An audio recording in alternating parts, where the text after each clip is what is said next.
Je reviens sur la période solsticiale. Je ne sais pas parler, mais je pense que c'est bon d'y revenir un petit peu plus aujourd'hui. Le Brexit s'est produit en période solsticiale. Le Brexit et surtout la confirmation, la réalisation du Brexit s'est produit en période solsticiale.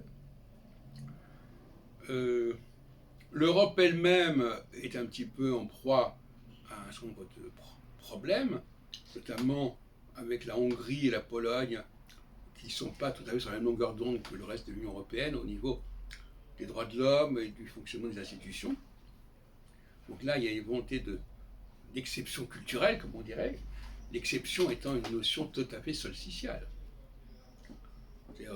C'est pour ça qu'en 1989, les différents pays du bloc soviétique se sont soulevés en revendiquant leur indépendance, parce qu'ils étaient en phase solsticiale.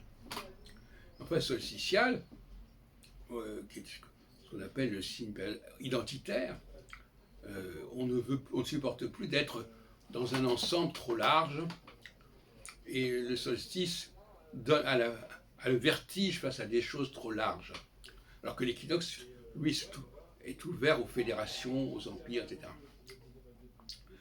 Donc, ce qui est amusant, du point de vue astrologique, justement, du point de vue de mon astrologie, mon anthropocosmologie, c'est des explications alambiquées et tordues qui sont fournies pour expliquer pourquoi les choses sont devenues comme ceci ou comme cela, et qui mettent à contribution évidemment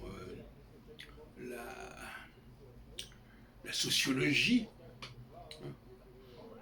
On explique ça comme on peut, avec les moyens du bord, empiriquement, je dirais presque. En fait. Parce que ce qui me paraît intéressant, c'est que l'astrologie, telle qu'elle est développée par mes soins, elle rend empirique un certain nombre de disciplines comme la psychologie et la sociologie, qu'on croyait être des sciences, mais qui, au regard de l'astrologie, ne sont que des bricolages après coup pour expliquer à peu près, et en mélangeant d'ailleurs les causes et les effets. On considère les effets comme des causes, c'est un peu embêtant. Et il s'agit de reprendre le problème et de remettre les causes là où elles sont et les effets là où ils sont, et non pas mélanger les effets et les causes. Donc, le moment est venu, en disposant d'un outil très simple, d'une renaissance de l'astrologie.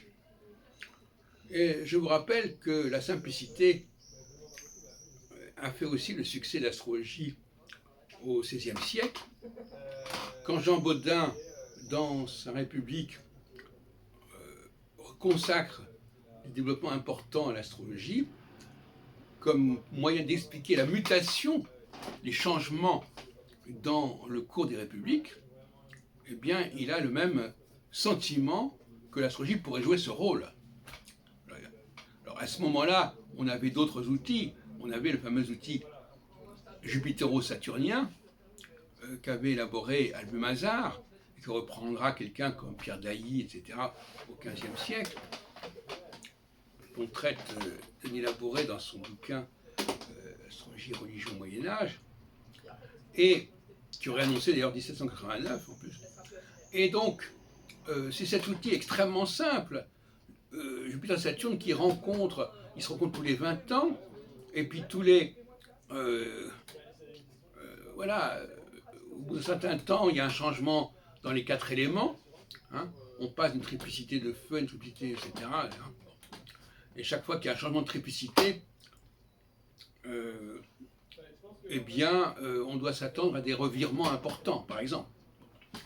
C'est un peu ça que Bodin, Langevin, a gardé. Voilà. Et donc, curieusement, coïncidence étrange, Bodin s'intéressait à la question de Jupiter et Saturne, aux conjonctions, mais qui se produisant dans tel et tel signe, dans tel et tel élément. Et moi-même, mon anthropocosmologie, elle travaille également sur Jupiter et Saturne. Alors, c'est en sorte que c'est prémonitoire quelque part. puisqu'on parle de Jupiter Saturne, on parle aussi du changement et mutation des comportements sociaux, etc., politiques. Donc on a quand même une correspondance assez frappante.